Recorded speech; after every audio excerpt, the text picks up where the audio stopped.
get uncomfortable.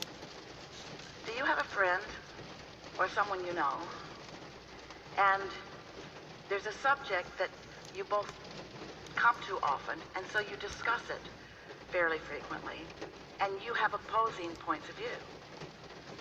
And with this friend or acquaintance, do you ever state your case, which just causes your friend to state their case, which rarely convinces you, just makes you make your case stronger, which rarely convinces them, just makes them make their case stronger? You got any friends like that?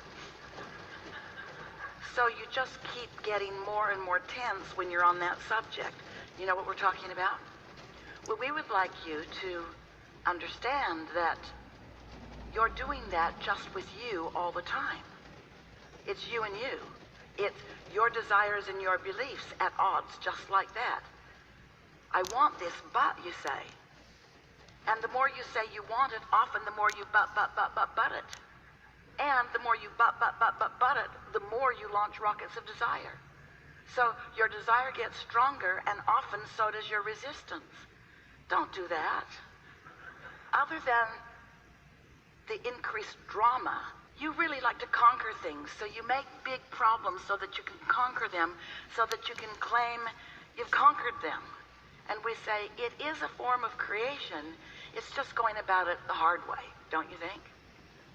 We would like to proclaim to you that you've lived enough life, you've reacted to enough experience, that you have managed to create a vibrational reality that, while it has not manifested, it exists and is real and is working for you.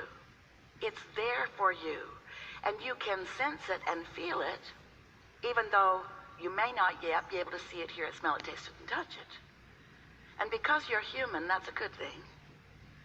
Because you're human, you focus mostly on what you can see and hear and smell and taste and touch. So you don't get too excited about sensing something that's in the becoming. If you were in your field and you had tilled your soil, which you're doing all the time with the life experience that you're living, and you plant your kernel of corn in your fertile field, as soon as you put it in the ground, you don't say, I'm waiting.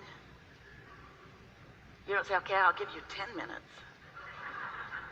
You don't stomp on the ground impatiently, because you understand that there is a gestation process. You understand that there is a process.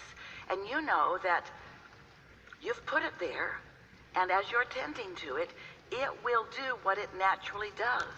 It will produce a stalk. It will produce ears of corn. It will produce what you want it to, but there is a process that it will undergo. And in that situation, you are not impatient about it, because you have a certain understanding from what you've witnessed. And yet, with your kernels and seeds that you've put into your vortex, that's what we call your vibrational reality, your vortex of creation, this vibrational atmosphere that contains all the rockets of desire that you've launched, this vibrational place where your inner being stands, the part of you that existed before your birth and still exists aware of you, non-physically focused. This vibrational reality is like the womb in the mother's belly. It's like the petri dish where something is in the process of becoming. It is a reality that is in such pre-manifestational form that your senses, you see, what you see with your eyes is just a vibrational interpretation. And that vibration has to be pretty significant before most humans are able to interpret it vibrationally. In other words, this reality that feels so real to you is your vibrational interpretation. But because you've been doing it always, you don't say, oh, I'm interpreting vibration and therefore I see this, or I'm interpreting vibration and therefore I smell this.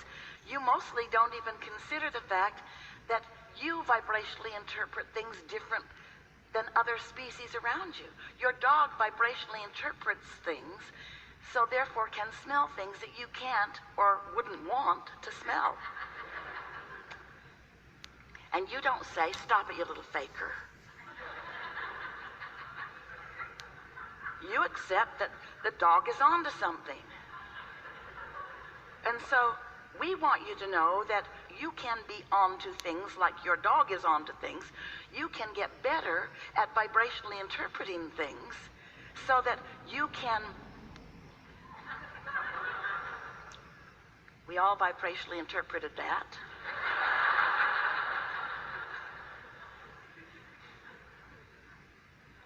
You can get good at vibrationally interpreting things that are in your vortex by using other senses other than your five physical senses. You can feel it in your solar plexus. You can understand it with your emotional guidance system. You can know something before you see it. You can sense it before you see it. You can trust it before you see it. You can believe it before you see it.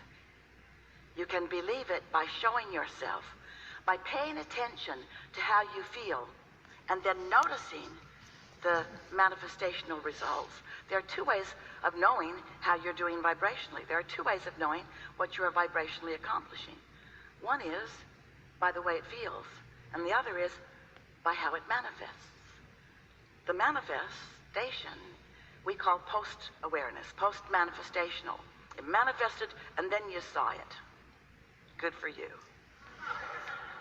But what about it being a vibrational manifestation and you being like your dog that can sniff things out even before it shows up? That dog knows what's in the bushes before it gets over there and digs it up. The dog knows where the bone is buried, and not just because he left it there. Often because he left it there. But not only. And so we just want you to be more aware of what you've got going on. We want you to know that you were source energy before you came into these bodies, and that that source energy part of you still exists non-physically. And that that source energy part of you is aware of you here and now and in all moments in time. And that source energy part of you, we call it your inner being. Sometimes you call it God. We call it your inner being, your inner consciousness, your inner awareness. Sometimes you call it your soul. But it's this non-physical, loving source energy part of you who knows, and this is key, who knows where you stand in terms of your creation in relationship or relative to what you've launched vibrationally and what is in the process of becoming. And there is always more wonderful stuff in the process of becoming, because your life is setting it up. When you don't like something, you ask for an improvement, even if you don't use your words.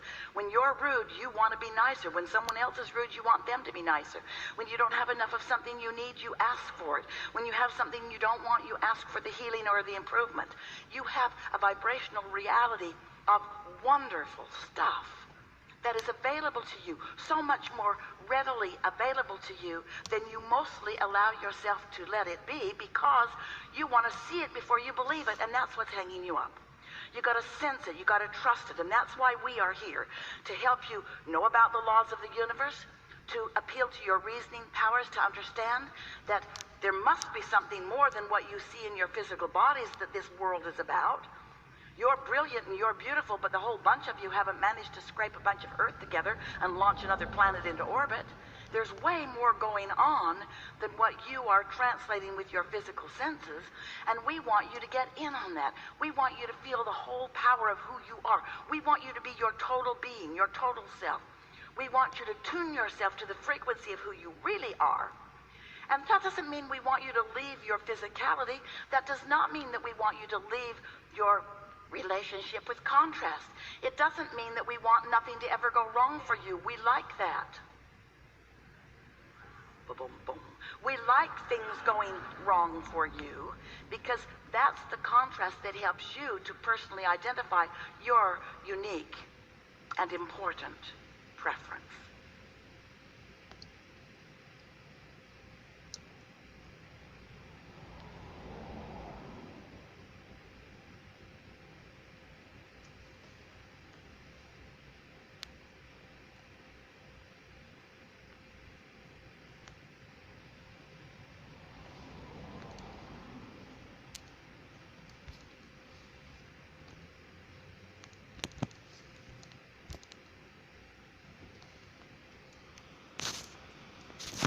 there things happening that you don't understand, or do you know why they're happening and you're just wanting to get better at offering a deliberate vibration?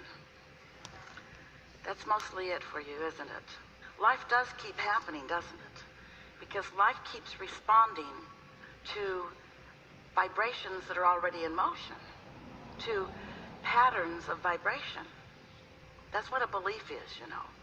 A belief is a pattern of vibration. Are you getting clear with the understanding that you are a vibrational being continuously offering vibration, and that the law of attraction is responding to your vibration and then matching you up with vibrational equivalency? In other words, you get what you think about whether you want it or not. And that's hard to take until you've got control of your thoughts.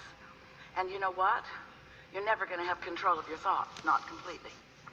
Because you are here in an environment of contrast to which you are responding. You just can't be in this world that is manifested, and by that we mean you can see and hear and smell and taste and touch, which means you are interpreting vibration into those physical, sensual awarenesses. And so you're having exposure to experiences to which you are having reactions. And sometimes those reactions, even if you don't say something out loud, your reactions are vibrational. In other words, sometimes you see something and it makes you flinch or wish it were otherwise. And so that's what we mean when we say it's not uncommon, it's not abnormal to react as life comes. But you want to keep that to a minimum. You want to be less of a reactor and more of an actor, more of a getting out ahead of it, more of a establishing your vibrational stance so that you're steady in a contrasting environment. And then life is really fun, even in contrasting environments. You don't mind a little contrast. In fact, we know you like the drama. You do. You like to be enlivened. You like a good problem to solve. You like questions to which you are seeking answers. It's all part of your evolution. It's all part of the expansion of the universe. It's part of the evolution of all things, all species, all that is. But you do want to have some sense of how it works so that you have some measure, in fact, from our perspective, a large measure of creative control. And that's what we are about. We are here to help you to understand the laws of the universe. We're here to help you understand who you really are and how you fit into all of this. We want to help you to embrace, not just tolerate, not just accept the diversity that surrounds you, but embrace it. Embrace it. Acknowledge the value of its existence.